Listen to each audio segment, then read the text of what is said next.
সালাউদ্দিন সাহেব ভারতের চুক্তির মাধ্যমে দেশে আসছে আর একটা অভ্যুত্থানের ডাক দেব। 5 দিন পরে সালাউদ্দিন সাহেব দেশে চলে আসলো গুম থাকা অবস্থায়। এখন এখানে প্রশ্ন, সালাউদ্দিন সাহেব হয়তো কোনো ভারতের চুক্তির মাধ্যমে দেশে আসছে, অথবা সে কোনো গুম ছিল না, 17 বছর সে আত্মগোপনে ছিল, হাসিনা পালিয়ে গেছে, সে দেশে এসে হিরো হয়ে গেছে, এরকম কিছু। এই একটা প্রশ্ন। আর একটা ইস্যু হলো গণভোট নিয়ে। একই দিনে গণভোট হয়েছে। দেখেন, একই দিনে যদি গণভোট হয়ে আপনি একই মায়ের পেটে জন্ম দুই ভাই, আপনি একজনকে ইগনোর করবেন, একজনকে আপনি করবেন, এটা হয় না। এটা এটা দেশের মানুষ বুঝে। আপনি গণভোটকে কোনোভাবেই গণভোট কেন হয়েছে? মানুষের রায়ের জন্য। সংবিধান কেন হয়? সংবিধান কি মানুষকে পরিচালনার জন্যই তো হচ্ছে, এবং সেটা কারা তৈরি করছে? মানুষই তৈরি করছে না?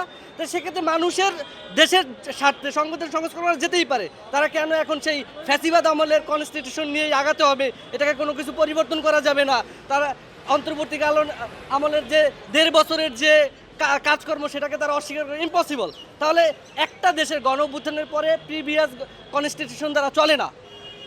একটা দেশে যখন বিপ্লব হয়, বিপ্লব পরবর্তী সময়ে প্রিভিয়াস কনস্টিটিউশন দ্বারা গঠিত হয় না। প্রিভিয়াস কনস্টিটিউশন দ্বারা যদি দেশ চলতো, তাহলে তো হাসিনাই চালাইতে পারতো। তাহলে কেন আমরা হাসিনাকে বাংলাদেশ থেকে আওয়ামী লীগকে বিতাড়িত করলাম?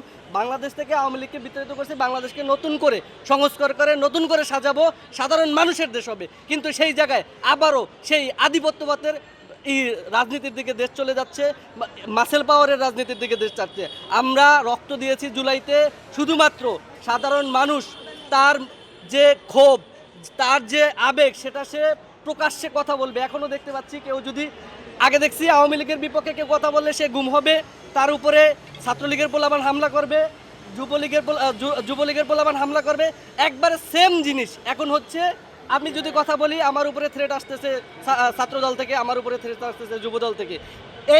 এই রাজনীতি থেকে বেরোতে যাচ্ছি, এবং এই রাজনীতিতে বেরোনোর জন্যই আমরা গণ অভ্যুত্থান করেছি, রক্ত দিয়েছি, জেল জুলুম কেটেছি বিগত দিনগুলোতে। সুতরাং আমাদের যে মাননীয় প্রধানমন্ত্রী তারেক রহমান আছেন, তিনি 17 বছর দেশের বাইরে ছিলেন, তার মাকে তিনি হারিয়েছেন ফ্যাসিবাদের কারণে, তার ভাইকে হারিয়েছেন, তিনি এই দুঃখ বোঝেন। তার উপরে এখনও আস্থা রাখতে চাই যে যে রায়, যে গণভোট, সেটা গণভোটের মাধ্যমে যে সংস্কারের কথা ছিল, জুলাই সনদ বাস্তবায়নের কথা ছিল, সেই জুলাই সনদ বাস্তবায়ন করুন।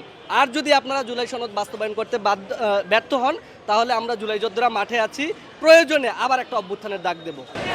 আগে আমরা জানতাম যে রাজনীতির দলগুলা নির্বাচনের আগে ইশতেহার দেয়, এই ইশতেহারগুলো তারা সকল দল বাস্তবায়ন করে। তো সরকারি দল যারা এখন বর্তমানে আছে, তাদের নির্বাচনের ইশতেহারই ছিল 31 দফার মধ্যে একটা ইশতেহার ছিল যে আমাদের সংবিধান সংস্কার। তারা ভুলে গেছে এই জিনিস, সংস্কারটা।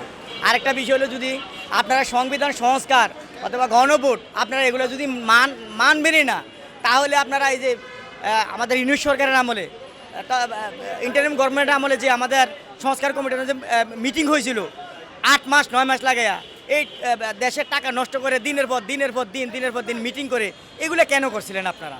আমরা করব না, বাস্তবায়ন করবো না, তখন এক সিদ্ধান্ত থাকতেন। আর তাদের বক্তব্য ছিল যে নোট অফ ডিসেন্ট, 133টা অধ্যাদেশের মধ্যে তাদের 120টা দলের সাথে একমত হয়ে গেছে, শুধু 10টা নোট অফ ডিসেন্ট ছিল। এই 10টা নোট অফ ডিসেন্টের উপরে বাস্তবায়ন করার জন্যই গণভোট। সালাউদ্দিন সাহেব তখন বলছিল যে এই নোট অফ ডিসেন্ট যদি জনগণ রায় দেয়, তাহলে আমরা নির্দ্বিধায় সংসদে আলোচনা করে আমরা এটা বাস্তবায়ন করব। কিন্তু আমরা এখন দেখতে পাচ্ছি সরকারি দল সংসদে গিয়ে আবার এই জুলাই সনদ নিয়ে আমাদের এই যে আলোচনা পর্যালোচনা করে আমাদের এই যে গণভোটের রায়কে তারা এটা বিভ্রান্ত করতেছে, গণভোটের রায়কে তারা পাত্তা দিচ্ছে না। আমরা আশা করব সরকারের প্রতি গণভোটের রায়কে বাস্তবায়ন করে এবং জুলাই সনদ বাস্তবায়ন করে দেশকে আরও শান্তি সমৃদ্ধিশীল করার জন্য আমরা সরকারের প্রতি আহ্বান জানাবো। অন্যথায় আমাদের এই জুলাই যোদ্ধারা, 30,000 জুলাই যোদ্ধা আছে, এবং আছে হলো আমাদের 1400 শহীদ, সকল সদস্যদেরকে নিয়ে আমরা হয়তো আরও কঠোর থেকে কঠোর কর্মসূচি দেওয়ার জন্য আমরা প্রস্তুত নেব।